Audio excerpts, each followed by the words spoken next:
Di dunia sepak bola modern, kita sering melihat pemain berlomba memamerkan kekayaan, mobil super, jam tangan berlian, rumah megah di berbagai negara. Namun Sadio Mane memilih jalan yang sangat berbeda. Bagi Mane, sepak bola bukan hanya tentang ketenaran, bukan tentang seberapa mahal gaya hidup, tapi tentang seberapa besar dampak yang bisa ia tinggalkan.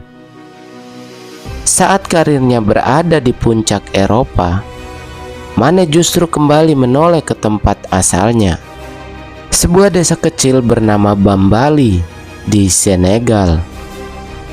Desa yang dulu hampir terlupakan, desa yang minim fasilitas kesehatan, pendidikan, dan teknologi. Desa yang membesarkan Mane, dan kini ia pilih untuk dibesarkan kembali. Mane tidak datang dengan janji, ia datang dengan tindakan nyata. Ia membangun rumah sakit modern, menghabiskan sekitar 9,6 miliar agar 34 desa di sekitarnya memiliki akses kesehatan yang layak. Tak lagi perjalanan jauh hanya untuk berobat, tak lagi nyawa bergantung pada jarak. Ia lalu membangun sekolah menengah atas gratis di Bambali senilai 4,8 miliar. Baginya, pendidikan adalah fondasi masa depan. Ia tahu rasanya tumbuh dengan keterbatasan, dan ia tak ingin anak-anak desanya mengalaminya lagi. Namun Mane tak berhenti di bangunan fisik. Setiap keluarga di desanya menerima santunan rutin lebih dari 1 juta per bulan. Bukan sekali, bukan saat kamera hadir, tapi terus-menerus, agar mereka bisa hidup layak, lebih tenang.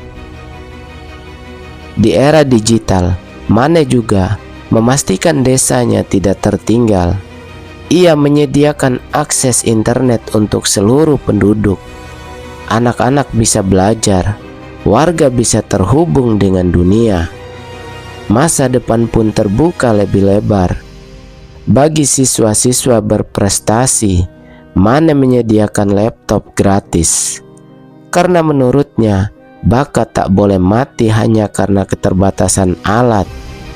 Ia bahkan membangun stadion Bambali dengan rumput sintetis, agar anak-anak desa punya tempat bermimpi, tempat mungkin lahirnya Mane-Mane baru di masa depan. Untuk menggerakkan ekonomi lokal, Mane membangun kantor pos dan SPBU, memberi lapangan kerja, memberi roda kehidupan yang terus berputar. Tak ketinggalan, ia membangun masjid untuk masyarakat sebagai tempat ibadah, persatuan, dan ketenangan. Semua ini ia lakukan tanpa sorotan berlebihan, tanpa pamer, tanpa panggung.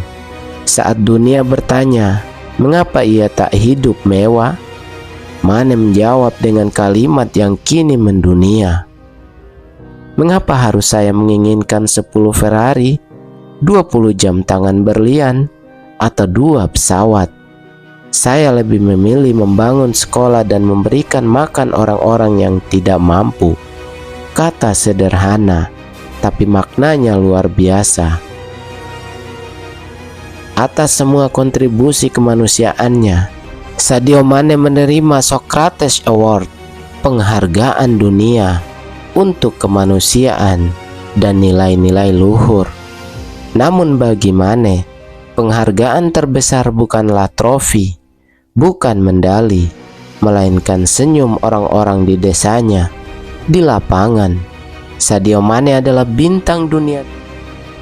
Di luar lapangan, ia adalah cahaya bagi ribuan kehidupan, karena pada akhirnya gol bisa dilupakan, piala bisa berdebu, tapi kebaikan akan selalu dikenang. Dan itulah Sadio Mane. Bukan hanya legenda sepak bola, tapi legenda kemanusiaan. Sadio Mane mengajarkan kepada kita satu hal sederhana, namun sering dilupakan. Kesuksesan sejati bukan tentang seberapa tinggi kita berdiri, tetapi seberapa banyak orang yang kita bantu untuk bangkit. Gol akan dilupakan, trofi akan berdebu, namun kebaikan akan hidup selamanya. Jika kamu setuju bahwa sepak bola lebih dari sekedar permainan, tekan tombol like, share, dan subscribe. Karena kisah seperti ini layak untuk terus diceritakan. À vous les jeunes, ce terrain est pour vous. Cultivez vos talents, vivez vos rêves et dépassez-vous. Je vous encourage surtout à développer vos compétences.